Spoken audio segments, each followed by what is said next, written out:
Princess Peach, a character we all know and love, who we don't really get to see do much outside her regal duties of being a damsel in distress, that in the occasional recreational activities like sports or karting.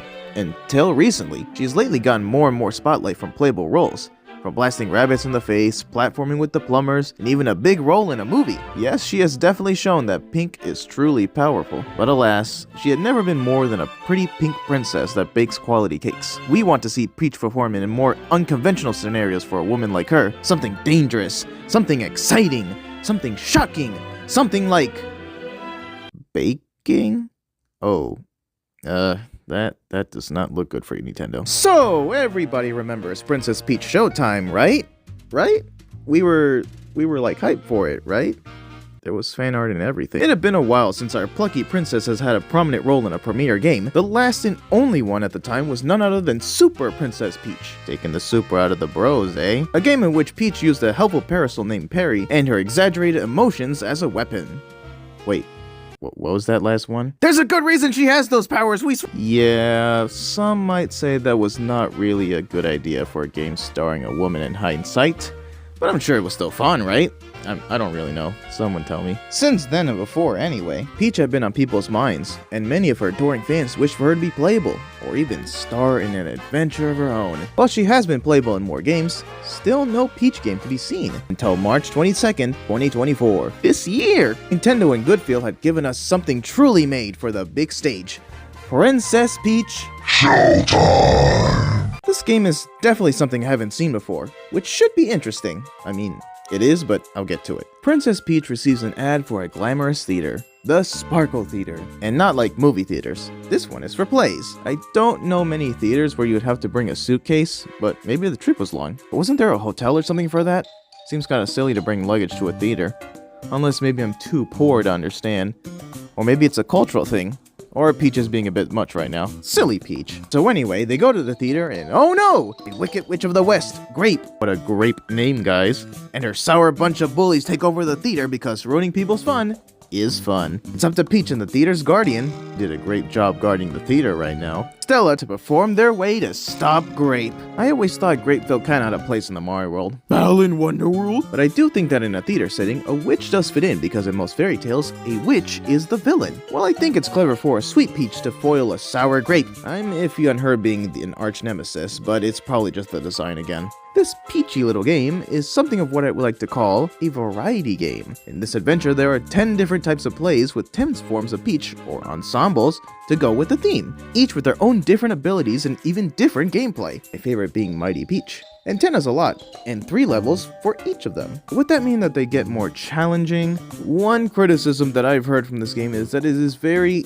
easy, almost as if it were for literal children. Now, we all know that Nintendo is mostly a family-friendly brand, but that's the thing, it's family-friendly, meaning all ages can enjoy their games. Mario Wonder was certainly no pushover, that's for sure. We always enjoy how Nintendo makes these beautiful games that were not easy baby games, yet a child could finish them. So why is Showtime an easy game?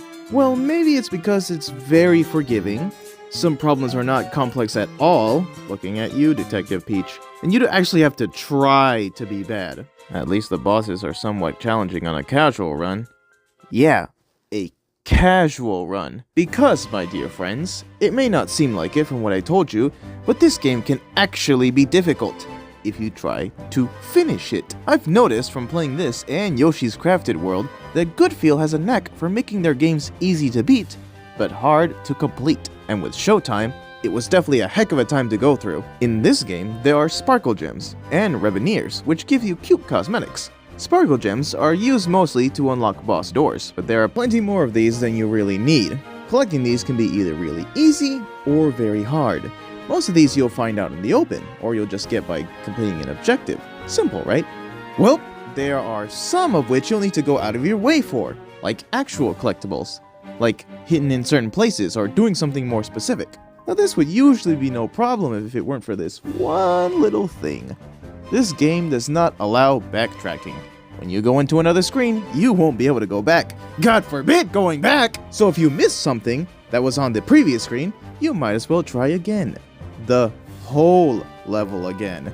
There are no checkpoints to go back to, which can be a pain when you miss something near the end. Oops, you missed that gem back there. Well, back you go! This can be a real slog to deal with because it's difficult to speed your way to the point you want to go, because most of these levels are kind of an auto-scroll, sticking you on the rails of where it wants you to be. And there's nothing more apparent in that problem than Patissier Peach. I don't really like Patissier Peach all that much. Specifically the cookie making parts. I, for the love of me, can't get the timing down, will tend to have stuff blow up in my face. It's really tricky to get the hanging of. I knew I wasn't cut out for baking. There are sparkle gems that require you to bake a specific amount of cookies in so little time, and messing up even once is a huge waste of time. So if you don't perfect the recipe, you need to do the whole level again up to that point. It means all the cake decor, or all the ribbon waving depending on that level, just to give it one more try. There should at least be a retry option. This is a problem with other levels too. You need to do things peachy perfect or do it all over again. The ribbon ears are also in tricky places to find sometimes, so keep your eyes peeled or better luck next time. Then this game also has these little challenges called rehearsals, where you don an ensemble and do a thing for a certain amount of time until time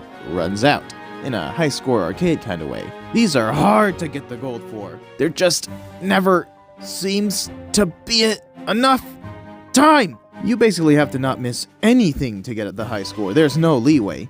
This is what you made hard? Then at the end of the game, there's more stuff to do. Boss challenges and the ninja hunt.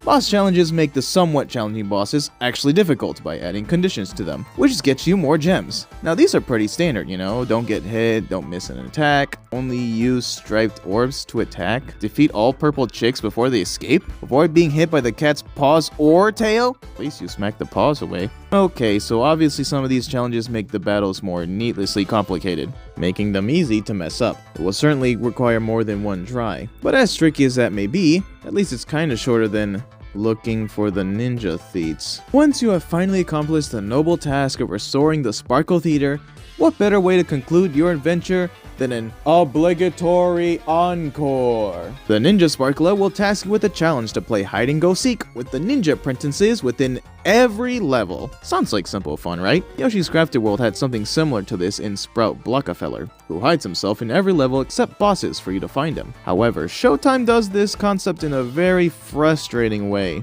For starters, unlike finding only one Sprout in every level, all the levels task you with finding 3.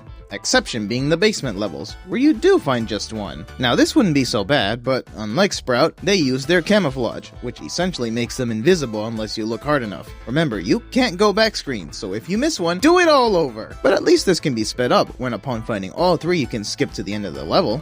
Huh? What's that?